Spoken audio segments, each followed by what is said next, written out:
Pilipinas, magandang araw po sa inyo. Nung isang araw ka-coffee, maswerte tayo dahil naimbitahan tayo sa press conference ng Alyansa. Dito po sa Pasay, sa Citadines, di ko alam kung anong basa, dyan sa hotel na yan. Nandiyan tayo ka-coffee, actually nasa harap pa nga tayo dyan. Dito sa press conference na ito, ng mga senador sa ilalim po ng Alyansa, actually hindi naman lahat pumunta, 2, 4, 6, 8, 8 lang po yung pumunta plus yung kanilang campaign manager na si Toby Tiangco. Ang mga nandiyan ka-coffee ay si dating DILG Secretary Benhur Abalos, si Makati Mayor Abby Binay, si Senator Lacson, Senator Pacquiao, Senator Soto, Senator Tolentino, Representative Tulfo, and Congresswoman Camille Villar. So yung 8 na yan ka-coffee. Tayo, syempre, as a vlogger, no? As a vlogger, inibitahan tayo dyan ka-coffee, as a vlogger.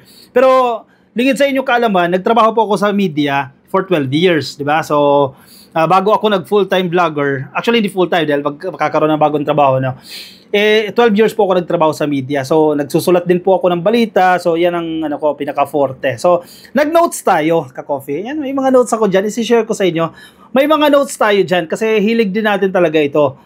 Dito sa 8 dumalo dyan sa press conference, ibibigay ko sa inyo kung sino yung honest opinion natin, honest take natin sa kanilang mga responses doon sa mga issues. Hindi ito bayad ka-coffee, hindi ito sponsored, walang kumontak na politiko para sabihin ng magagandang bagay, etc. etc. Ito po i-unfiltered ka-coffee. Ito po yung 8, i-assess lang natin yung 8 kasi nakita natin sila kung paano sila sumasagot sa mga issues, itinatanong po ng media sa kanila. Though hindi kami allowed magtanong, pero yung tanong natin, natanong din naman mali ako ng term. Though hindi tayo nakapagtanong, yung tanong natin ay naitanong naman ng ibang mga nagtanong, no? Particular ng mga reporters. Sige, marami silang issue na tinalakay. Doon, every press conferences naman, ang nangyayari, ganyan, iba't ibang issues, no? Kung ano yung mainit, yun ang itatanong. So, focus tayo dito sa issue ng criminality. 1, gaano yung sila ka-confident na makukuha nila yung boto ng NCR kasi sa Pasay nga naganap yan. 2, issue sa Pogo, issue sa West Philippine Sea, issue sa food inflation or yung pagtaas po ng presyo ng mga bilihin, issue sa transparency/corruption, and tingnan natin kung sino yung nangibabaw among these senatoriables, no? Honest opinion ito ka-coffee. Hindi ko sinasabi na tama yung aking opinion. Nasa sa inyo po yan kung maniniwala kayo, kung iboboto ninyo, kung sino yan yung sa tingin nyo magiging favorable yung comment ko, no? Anyway, sige. Yung iba, tahimik. Yung iba, hindi ko alam kung hindi nila alam yung isasagot doon or nabuburyo na sila dahil paulit-ulit yung mga tanong kasi bawat lugar nga may press conference. Hindi bibo. Pero may mga ilan doon sa 8 na yan, sobrang bibo. Sobrang bibo. As in eager. Eager talaga silang sumagot at eager silang ibigay yung kanilang opinion on issues being raised, no? So, tingnan natin kung sino yung mga yan. Sige, dito muna tayo sa issue. Ang tanong kasi, ano yung efforts na gagawin nila once elected as senators, no? Para mabawasan po ang criminality. Iba-iba ng sagot, may sumagot na 5, si Soto, dito muna tayo kay Soto. Ang gusto ni Tito Soto, sabi niya magkaroon ng unified authority na mag-create po ng Presidential Drug Enforcement Authority kasi ang PDEA, nabuo yan, isa siya sa proponent dyan, I think siya yung primary author dyan, no, na nabuo yan. So gusto niya, kalat-kalat kasi yung responses ng iba't ibang law enforcement agencies, PNP, may anti-drug operations sila, may PDEA, etc. To the point na may dumating yung sitwasyon na nagkabarilan, di ba? Ang supposedly hindi dapat kasi parehas arm ng gobyerno, no? So gusto niya magkaroon ng unified authority, which is, I think valid din naman ka-coffee, no? May punto din naman si Lacson dyan. Si Binay, ang gusto ni Binay, i-empower ang mga barangay at isulong itong community engagement at i-increasean po, damihan po yung bilang ng mga tanod. Ang napansin ko kay Binay, grounded si Abby Binay. Hindi ko to in-expect ka-coffee dahil hindi naman ako pro-Binay.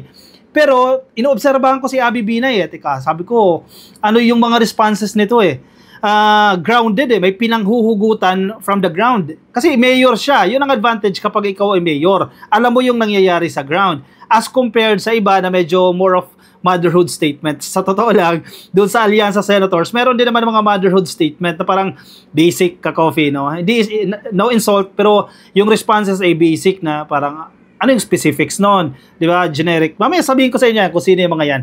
Nagulat ako kay Abby Binay kasi yung responses niya realistic, di ba?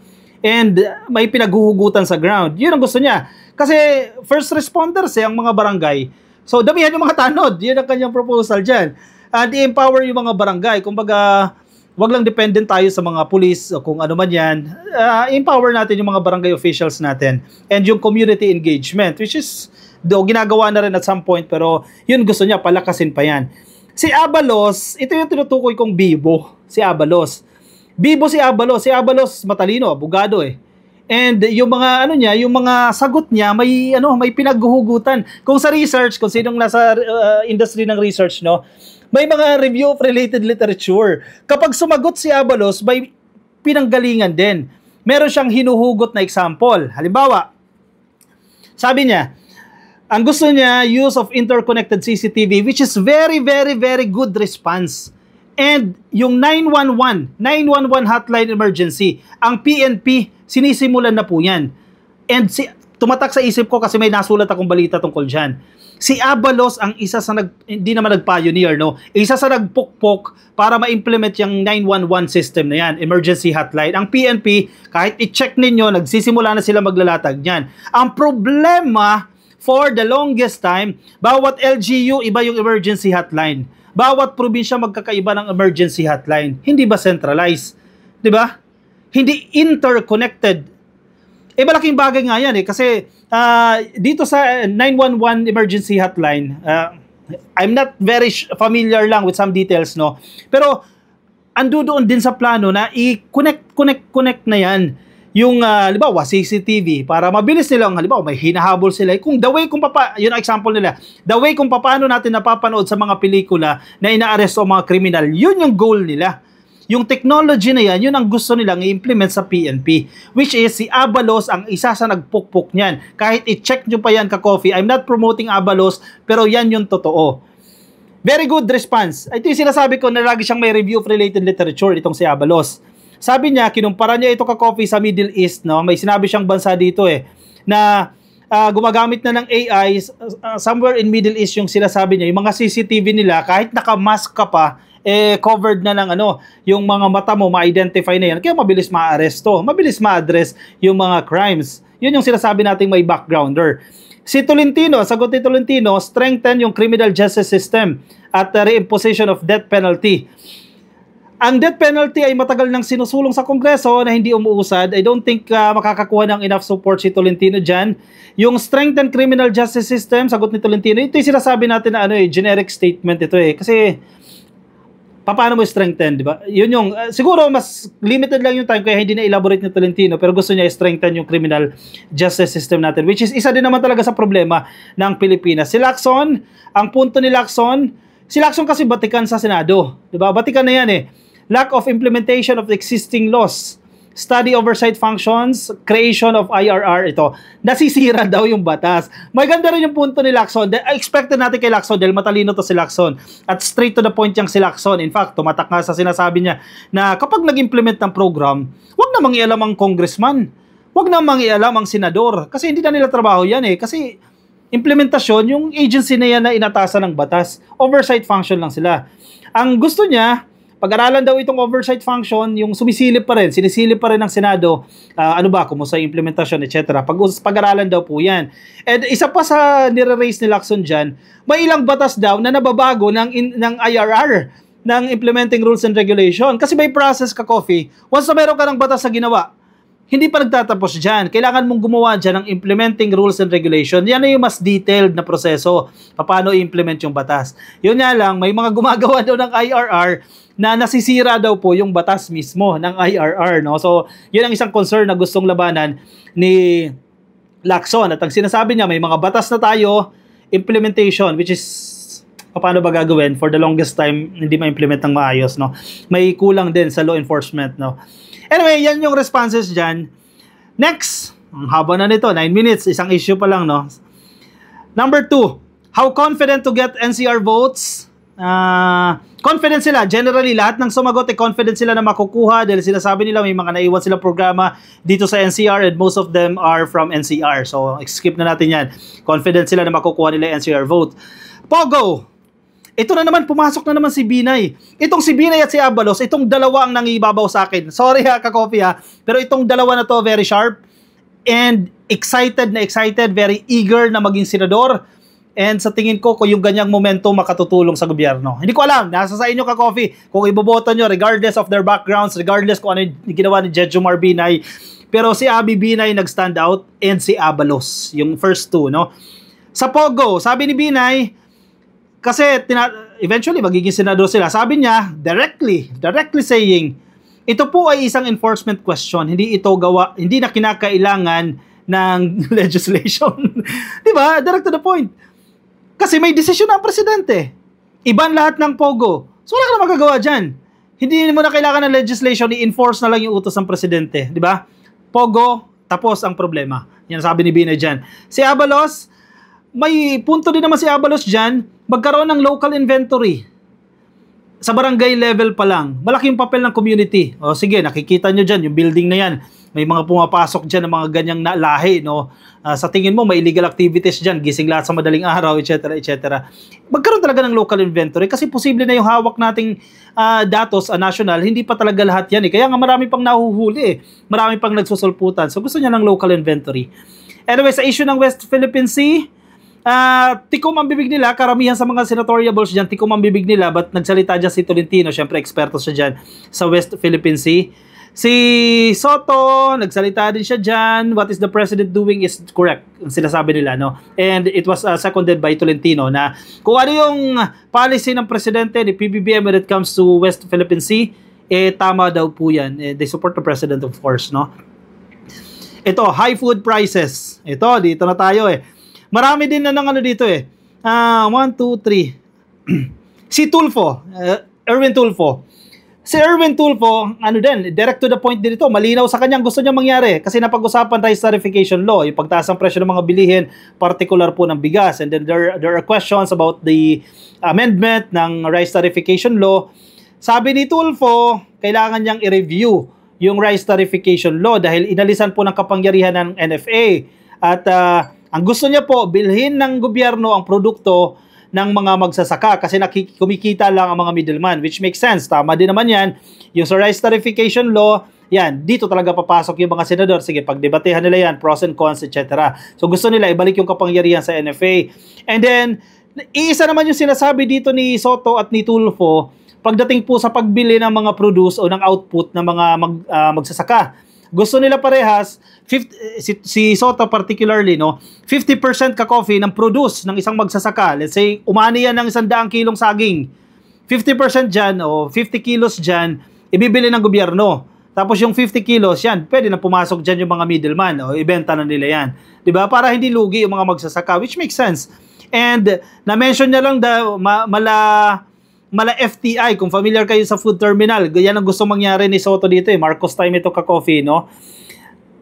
Balikan ko lang, yung sinasabi nila na bilhin ng gobyerno yung produce o yung output ng mga magsasaka at their price. Diba? Kung ano yung presyo ng magsasaka, magkano ginastos namin dyan sa mga pataba, ang puhunan namin dyan 10 pesos and we are selling this product for 15 pesos and then wala magagawa ang gobyerno dyan, bilhin, etc. So yun yung punto doon, para hindi nalulugi yung mga magsasaka.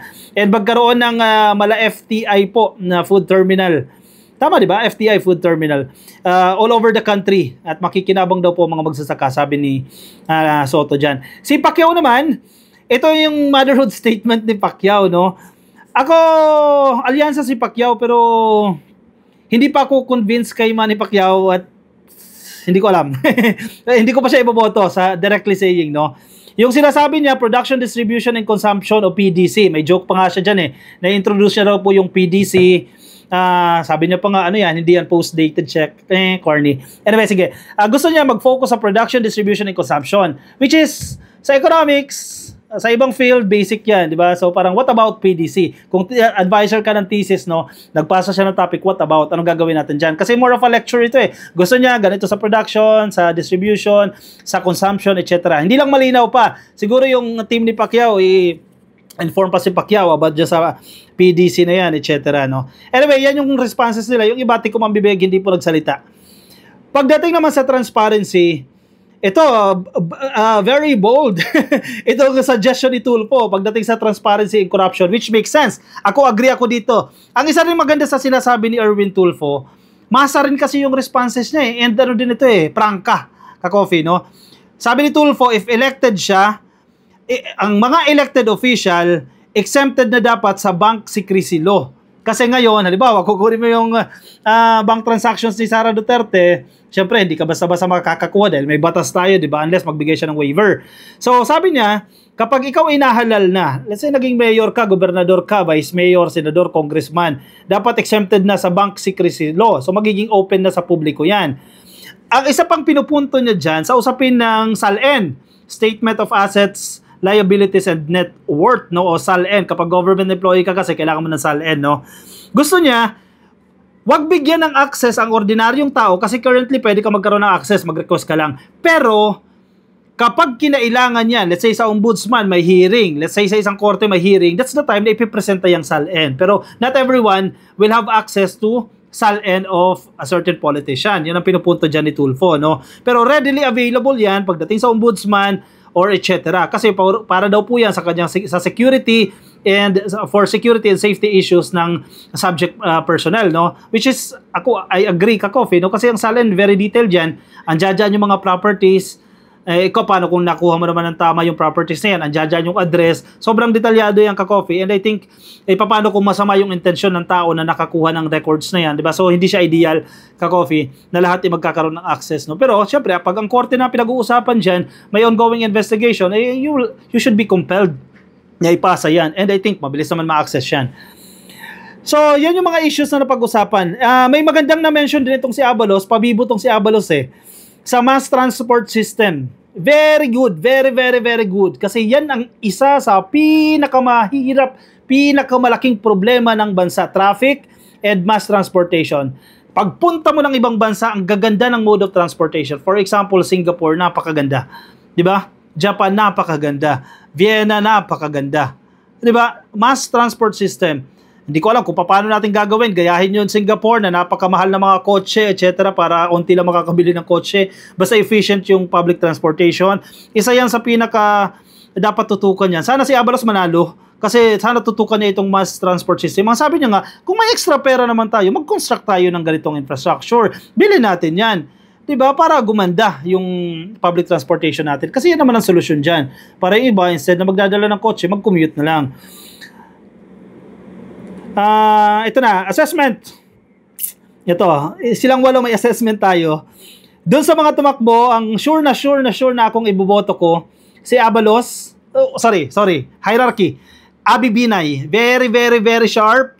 Gustong-gusto ko si Abby Binay, the way siya sumagot. Tahimik lang siya, ka-coffee, tahimik lang siya kasi hindi siya the usual politician, hindi siya the usual trapo. Again, hindi tayo binayaran, hindi tayo kinausap na gumawa ng review. Ito, honest review ko yan, sinabi ko rin naman sa inyo, yung responses. Abby Binay, grounded yung responses, prangka, and very smart.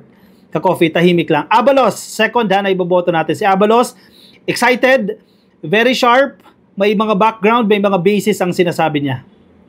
O, dalawa na. Si Tulfo, straightforward and grounded. Kapag sumagot din yan, prangka, hindi ka na paligoy-ligoyin, direct to the point. So, yan muna for the meantime. And assessment ko sa iba, si Camille Villar, Miss Universe responses, motherhood statement. Siguro yan ang kailangan kay Camille, no? Kapag nasa Senado ka, dapat do politician, dapat hindi ka playing safe. Kailangan mong pumili ng side. Kung may masasaktan ka, then be it, di ba? Hindi pwedeng Miss Universe responses. Yun ang napansin ko kay Camille Villar, tahimik na siya, and then pag nagsalita, Miss Universe responses. Hindi siya maganda, ka-coffee, no? Dahil di naman Miss Universe siya, no? Kasi kung, dalawa yan ito, mag-lecture na naman tayo, bahagya. Kung titignan mo yung politiko, dalawa yan yung physical, tignan mo yung physical, yung talents niya, para maboto para ma-convince anong style ang gagawin mo. Daanin mo sa sayaw, daanin mo sa kembot. Kasi para sila mga produkto, di ba? Kung bibili mo isang produkto o yung tao na yan, tingnan mo yung physical features niya. Oy, maganda to, magaan to, mura to, etc. Pero on the other side, tingnan mo yung substance niya.